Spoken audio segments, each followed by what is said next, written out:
Rock Okay. and roll with it. This is Jeff Williams. So if you can just say what the name of your company is, give a little bit of background about yourself, Okay. and like what your role is at the company and All right. everything. I own 3 companies currently. Okay. And first one I started in 1999.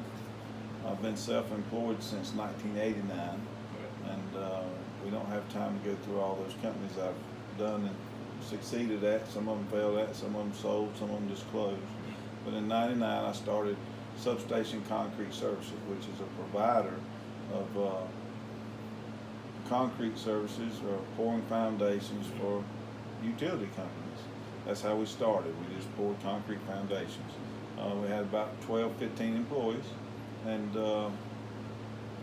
we grew that business until 2007. We started doing other aspects other than concrete and substation construction. Started doing grounding, installation, conduit, cable trays, installing fences. So we became almost like a little turnkey operation for all below grade substation construction work. We were functioning right along, doing well. The 2008 slowdown came, and it actually increased our business simply because the utility industry was trying to get caught up. Right. They were so far behind all the prior development from the late 90s all the way up through the 2006 and 7. And what it did, it gave them an opportunity to try to get ahead of the next boom. So we actually expanded, and we were running about 50 people during the downturn. And which is almost double from what we were. And we could have been larger. We could have been 1,000 employees, but you just couldn't find the good help. Couldn't find.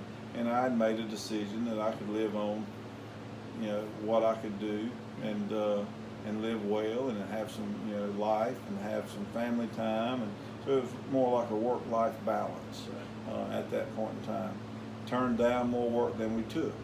And so in 07, 08, we continued to grow a little bit. Well, I started looking at my companies, at my customers that I worked for, and I saw that a lot of the older people, the baby boomer, the very beginning of the baby boomer generation were retiring.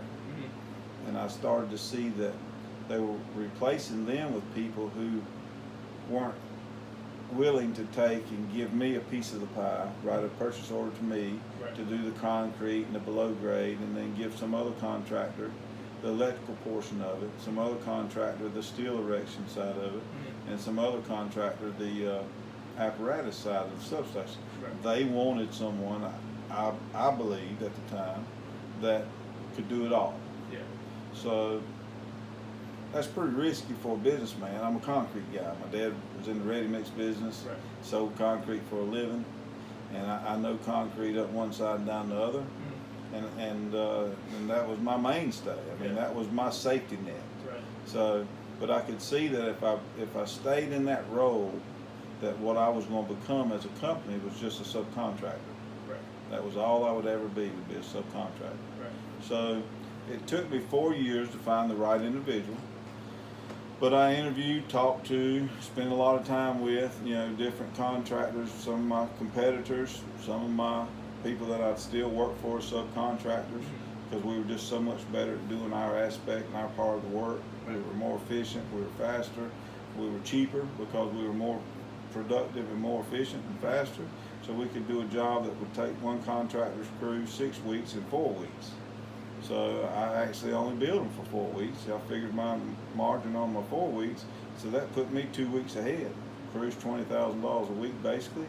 I would be $40,000 cheaper on a job. So even though they are now my competitors, back then they hired me because I was able to save them money on jobs and get them jobs that other folks couldn't get. So we track on up to 2012. In 2012, I actually hired a guy who worked for Duke Energy, one of my largest customers, and Duke had sold him off, and he had been sold 3 times. And he just called me out of the blue and said, "Hey, I'm tired of being sold. I want to come to work with you." So we actually started building turnkey substations, all below grade, which I already had in-house.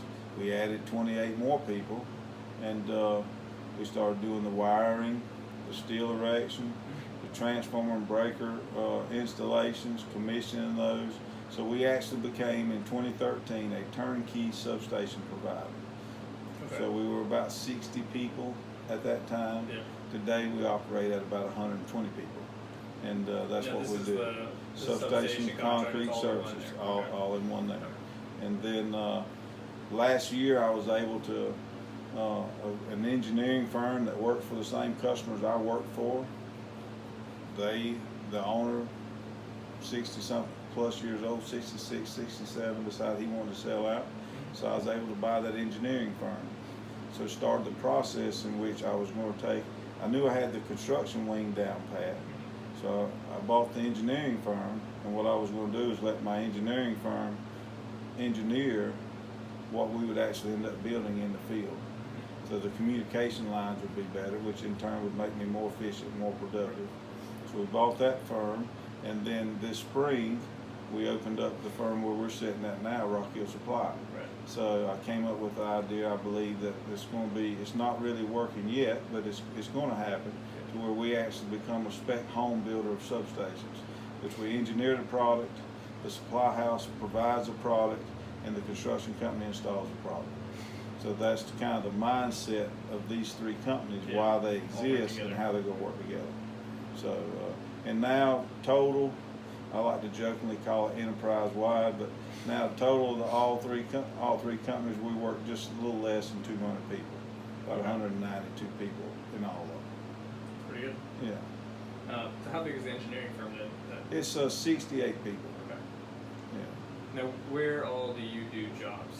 We primarily work in North South Carolina. Okay. We will go to Georgia. We will go to Virginia. But the fortunate thing about being really good at what you do is that you can kind of pick and choose who you work for, Right. when you work for them. So just because of I've got a lot of men who work for me, who are married, got children. Yeah. You know, I don't really like taking jobs 6 or 7 hours from home, Yeah. simply because it's not good for them. You can answer, you can't. I can edit it out. No, it's just not good for my health. It's not good for their families. Yeah. And plus, it's the most dangerous thing we do is ride up and down the road. Yeah. You know, when you got 100 plus vehicles running up and down the road every day, I'd rather send them 3 hours up the road than 7. Yeah. You know, I limit my risk by half. Yeah. So we work in the Carolinas primarily. Yeah. Well, even then, whenever you have like happier employees, because they are at home, it makes them more efficient, makes them harder working. Right. Just gets them better. Yeah. Yeah. Happier employees, better workers. Exactly. All right. So, what does your day-to-day look like? Oh, that's kind of crazy most days. I know earlier you were saying it used to be different, but now, Yeah. if you want to kind of shift on like Yeah. what the transition looks like, something that we talked about a little already. Right. Well, basically, a day for me is we work half days around here. We work from about 5:30 in the morning to about 6:30 at night. So that's a good half a day, 13 hours a day. Basically, what I try to do is I try to lend, the construction side of the business is the largest. It's a $27 million a year annual sales business, so it's a large business. Yes. I try to spend most of my time at the at the concrete company. I spend about a day a week at the substation engineering firm, and then I spend just a few hours a week here at the supply house, just because it's the smallest of the three. Right. And but on a day-to-day basis, what I do, I try to live my life in the way that in the Bible. All right, you had shepherds in the Bible. All right, when they come to town, everybody knew they were a shepherd. They didn't have a shirt on that said Joe's shepherd herder. Right. When he came to town, they knew Joe was a shepherd because he smelled like a sheep. He stunk just like a sheep stunk. Yeah. And it's a very distinctive smell. So I try to spend my day, the first part of my day, talking to my construction guys, my foremen, my employees, Right. encouraging them, solving problems, getting ahead of what the problem is, you know, teaching them, showing them what to do if need be, helping them do what they're doing, so every day from 6 o'clock in the morning until I get them all out of the office to probably 8 o'clock every morning, I'm hands-on with my crew. Right. You know, every day. Then at 8 o'clock, normally the business side of the world's up and working, which is my customers, office staff people will do estimating, do change order requests, do troubleshooting on materials that some of the customer provides some material, because you know, what building utility industry, you can't go to Lowe's and buy the stuff that we use. Right. So we'll troubleshoot that till about lunchtime. And then after lunch, normally what I try to do is go ahead and schedule all the crews for the next day, make sure, know who's doing what, Right. make sure that the office staff, the girls in the office, are getting the billing done correctly, kind of spend a little bit of time with them, because it's very important to do the work. It's very important to be efficient at the work. Yeah. But the most important thing is creating an invoice that's right, that has all the charges on it, Right. and sending it out. Yeah. Without an invoice, you don't have a business. Yeah. You know, that's the most important aspect of any business, is collecting the money. Yeah. And the only way in our world is you have to create an invoice So, with all the documentation. So I spend normally the afternoon with the office staff, making sure we don't have any problems in the billing process. Then the rest of the day, it's solving, putting out fires. Yeah. And that's a normal day, whether that be for the engineering firm, for the supply house, or for the construction company. That's kind of how my day is structured every day. Okay. That's what it takes, about 12, 13 hours a day. Well, that sounds like a, Yeah. you know, It's a full definitely day. some big stages every time. Yeah, A lot of those full things day. could be a full day each. Yeah, full day. It's interesting. This is just a side topic, but it's interesting you brought up the you focus on doing the invoices. Well, it makes a whole lot of sense. My brother and I, he's an accountant. He's like the controller at a college, and he has people come in all the time who do work or whatever, and they just don't send him a single invoice. Right. And I'm like, that's crazy. And like, I mean, they're big jobs. Like they're Yeah. coming in and cutting down tons of trees, or they're Yeah. doing all Thousands this of work. dollars. And he's like, he has to call them like, do you want me to pay you? Right. And they're like, oh yeah, that'd be great. And Yeah. I'm like, I feel like the first thing I want when I'm doing a job is to Yeah. send an invoice to get paid. Yeah. That's the most important part of what you do. But like, there's a lot of, so like I help a guy who does he does a lot of construction work, just like little, you know, housework renovations, and he is terrible about that. And that's the one thing we always get on to him about. We're like, you need to send these things in. Like, I'm not at your thing, I don't know what you're doing, Right. but like as a business reminder, like you need to be billing people regularly. Right. I mean, Because- that's the most important part of what you do in business. I mean, you can be great at what you do. You can be the best craftsman. You can be the best auto mechanic. You can be the best whatever you want to be, surveyor, log guy, anything. Yeah. But if you're not, that's Brienne. Go ahead. If yes, ma'am. Yeah, but you can go ahead, go fast. I wouldn't think so.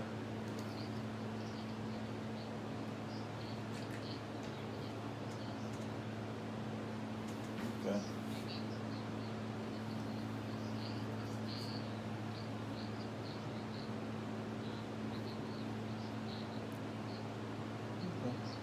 Okay, well, if it don't, call me back and I'll give her mine. I mean, it may have it's a debit card, so it may have a daily limit. How much was the doctor bill? Oh no, it ought to go through. Yeah, all right, yeah, something wasn't right. She just didn't do something right.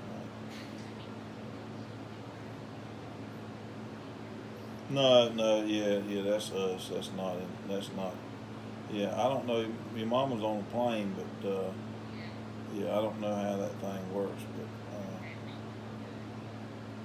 yes, she'll land here in a little while. All right, baby. All right, bye-bye. She tried to charge or something. It didn't go through. That's tragedy for her.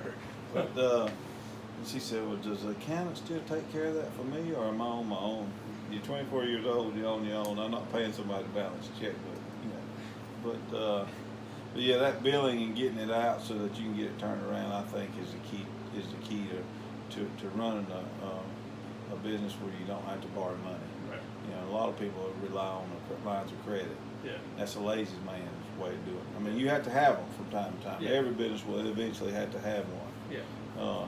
But if you're billing correctly, and if you're working for good people, and whatever the terms are, I don't care if they pay you once a year, it doesn't matter. But if you're doing your part once you make, if it's 30 days, 45 days, 60 days, 10 days, whatever it is, if you're sending your invoices incorrectly and you're a profitable business, after you make that first 30 days, then you should never have anything to worry about. Yeah.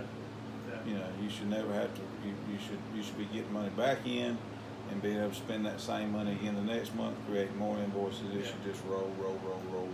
And with that, like when I was talking to him, he had to go back and basically at one point just ask a ton of his old customers to pay him, like months later. Right. And I was like, how did they react when you showed up months later asking them for money? Like I know you did the job, but he was like, well, they weren't happy. And I was like, but they were originally willing to pay you, and then you waited a while. And I was like, it doesn't look good on you to wait though. I mean, like I'm not a professional or anything like that in this, but I was like, I just like knowing people. If somebody doesn't charge me at first, I feel like I got it for free, and then you come back and you ask me for the money back, basically.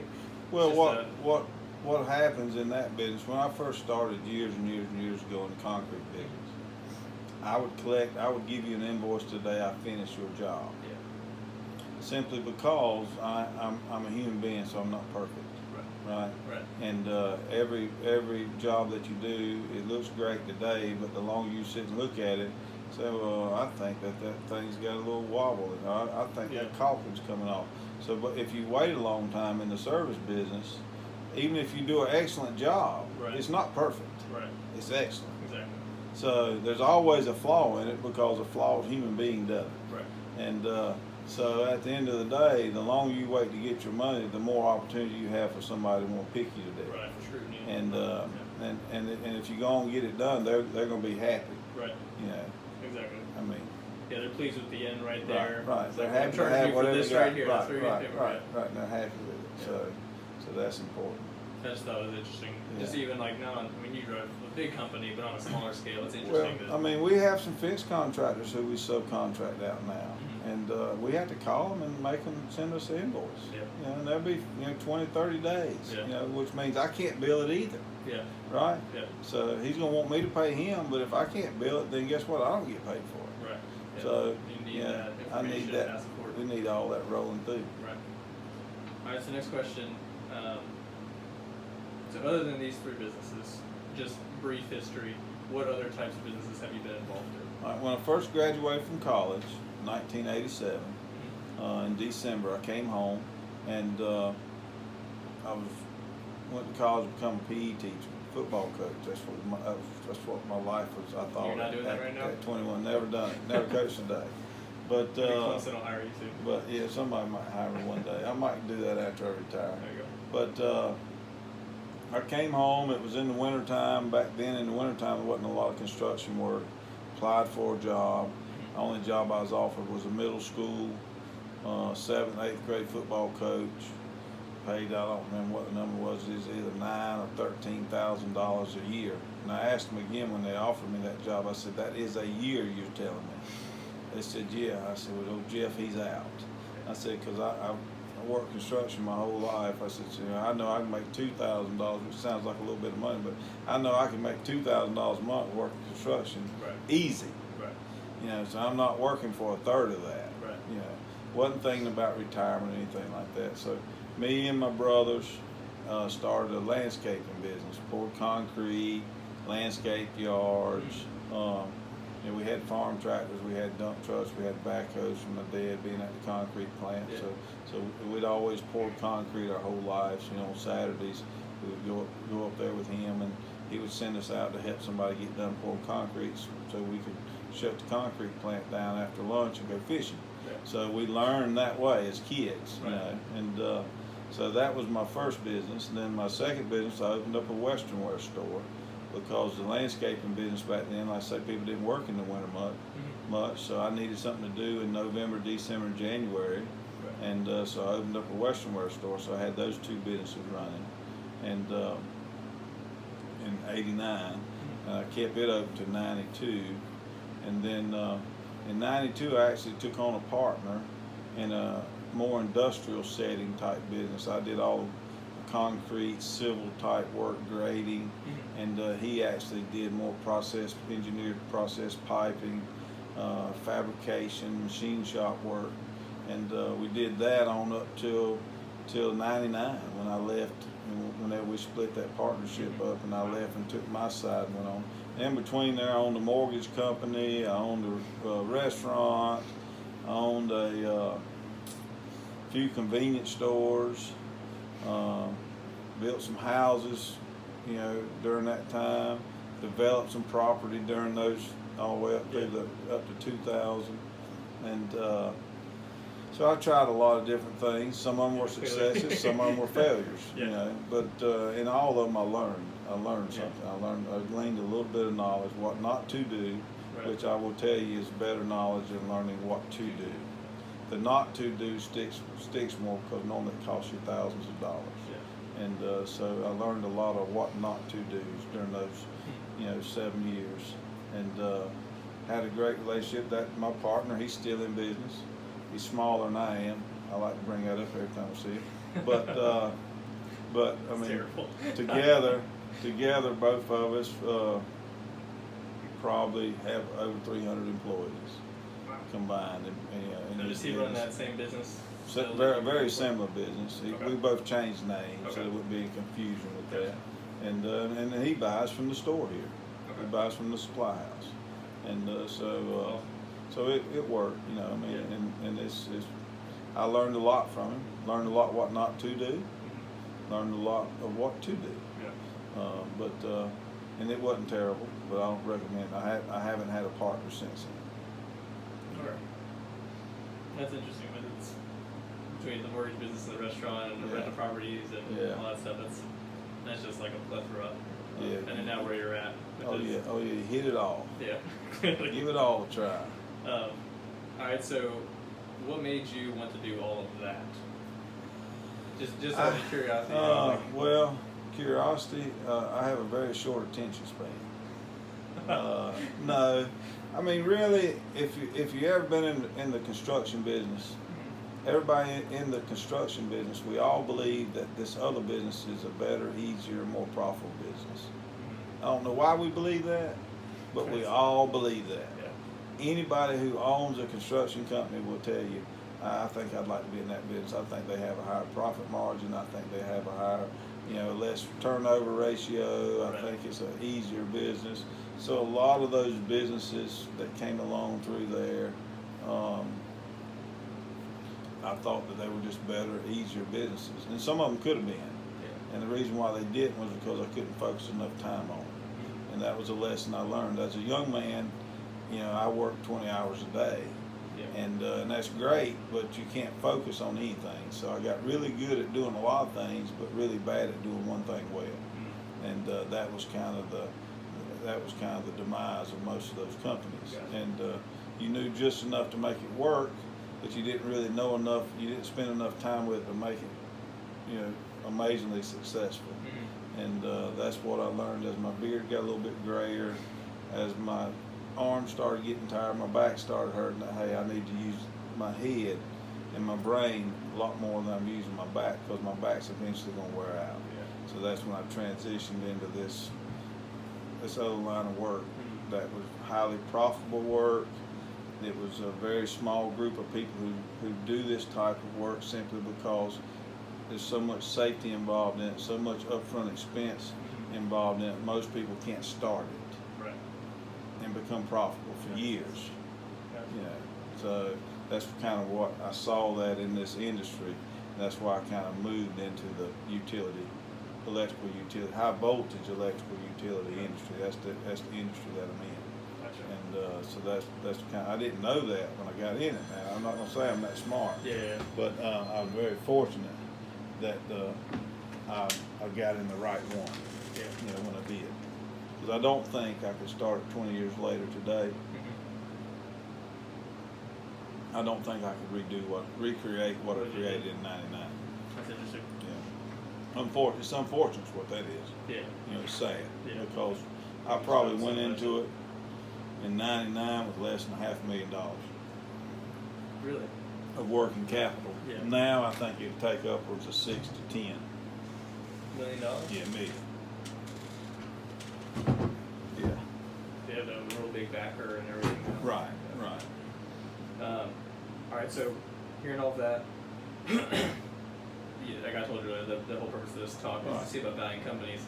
And so even, even if you include some of the ones that you did, that you chose not to stick with, Right.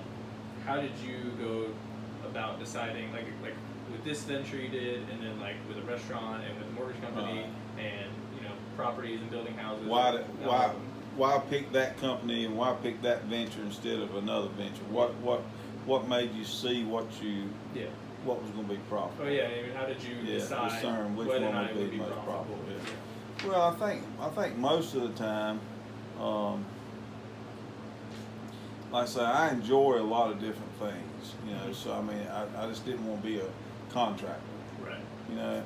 And so as I began to look at things like a mortgage business, my brother worked for this guy who owned the mortgage company, and he had some life problems that came up and got him, and I went and looked at the numbers, saw what they had.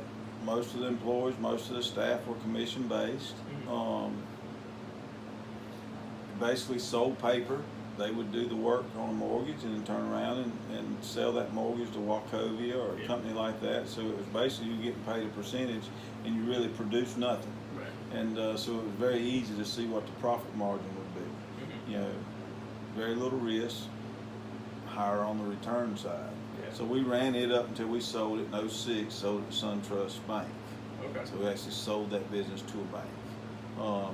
It was a profitable business. The restaurant, I just felt like being a young man with a family back then that I needed a business that my wife could run. So I was building well. I spent a lot of money all these years. And I wasn't broke by any stretch of the imagination, but if I died, my construction company died with me. Yeah.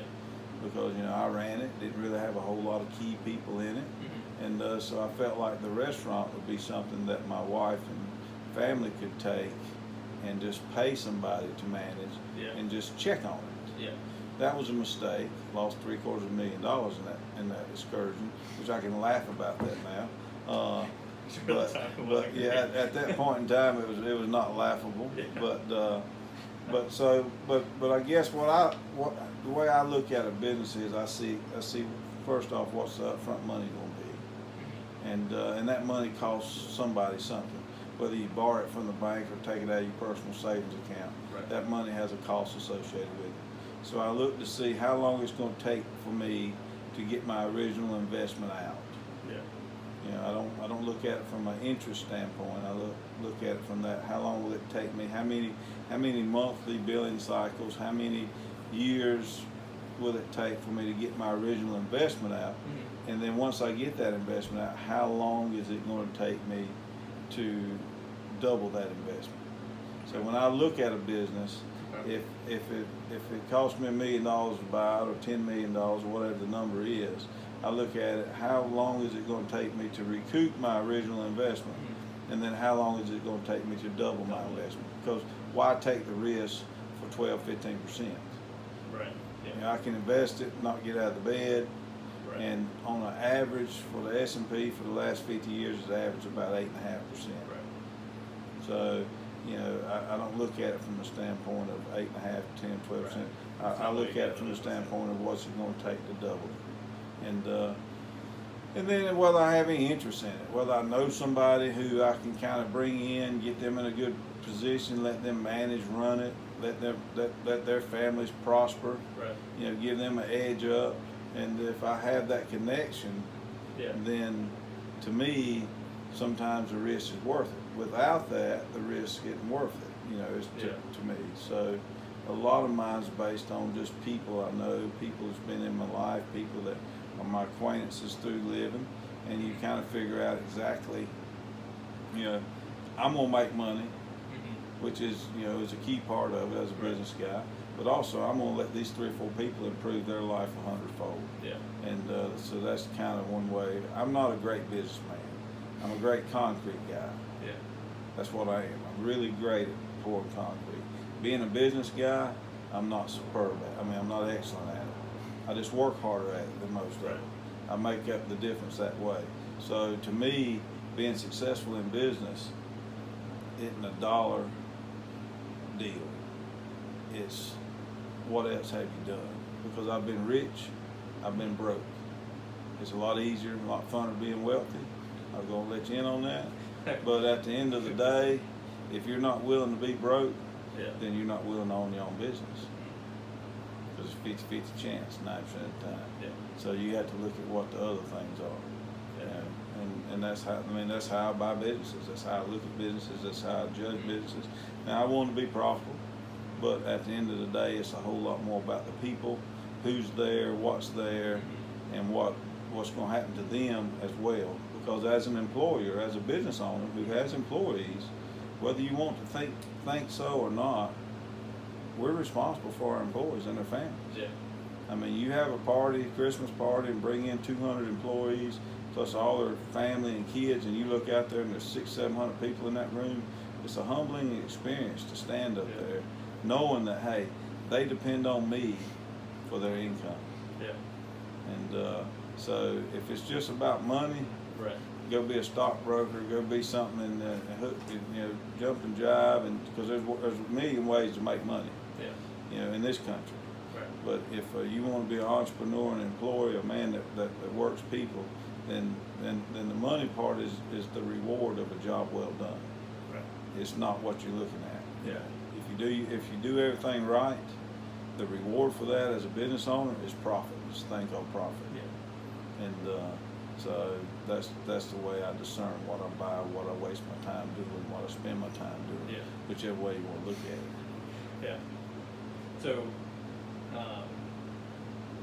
the portion of you saying, like, how long does it take you to recoup and how long does it take you to double? And when you say double, do you mean like 1 million to 2 million, or do you mean like? I mean to get if I invested $1 million, how long would it take me to make $1 million on what I just invested? Now, what's your like time frame you look at? Like, what would be worth it? What would not be worth it? Most of the time, I look at a 5-year, 7-year. That's what I was figuring. I don't really want to get any longer than that. Just simply because, we can't. There's too many things that can change now. Maybe 20 years ago, I might have bought an apartment complex that was going to take 15 years to pay me out and start doubling me up on income. But in today's world, I don't think I would go. I wouldn't be involved in anything that you told me was going to be 15 years from now before I got even and started my payoff. Just simply because we don't control anything. There's so many different rules, so many different things that can come up now that 20 years ago couldn't come up.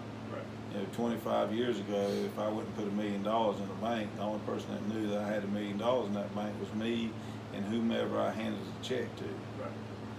It's just a different world now.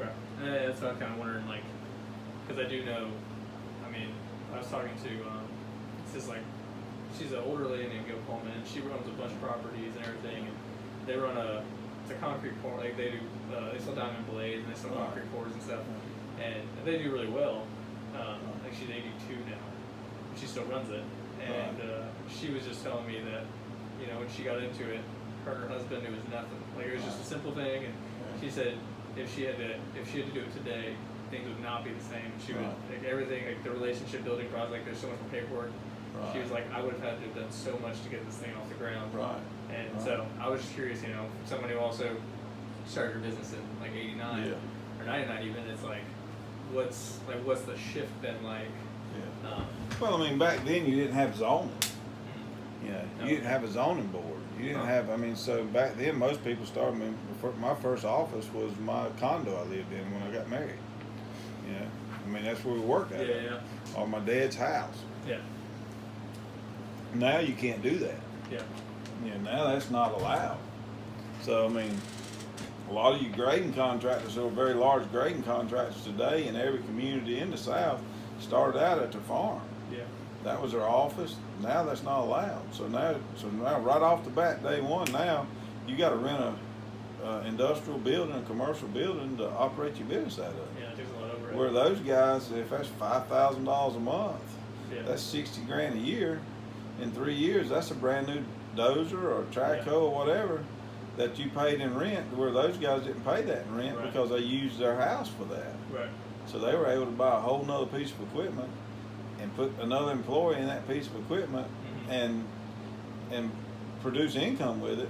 Where nowadays we'd be paying rent, which produces no income to us. Yeah. Zero. Losing money. Yeah, so that's the difference Okay. in starting up now, and starting back then. Yeah.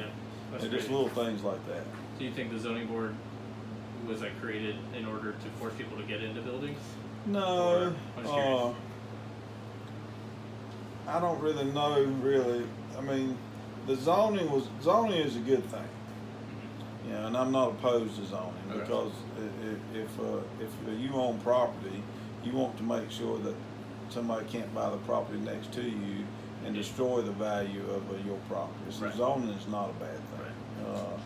But it's just the way the world's changed to where, back then most people had common sense, and they would, if somebody had a problem with it, they'd come knock on your door and say, listen, you need to put some mufflers on that tractor trailer truck because it's waking my kids up. Yeah. And as a business guy in the community, we just said, okay, now they call somebody and they come in, they execute a summons that give you something that you're out of compliance, and so the world just doesn't work like it used to work, Yeah. and so that's why zoning's important, Mm-hmm. and I can appreciate that. Yeah. But it's just the world's changed. It's just everything changes, Yeah. but it costs a lot more money. For instance, this building that we're sitting in today, the supply house building, we had to get a zoning variance per se, and this building had been run as a store, Mm-hmm. as a lighting store and electrical supply house since 1959. But in 2019, we had to apply for a zoning because the zoning had changed.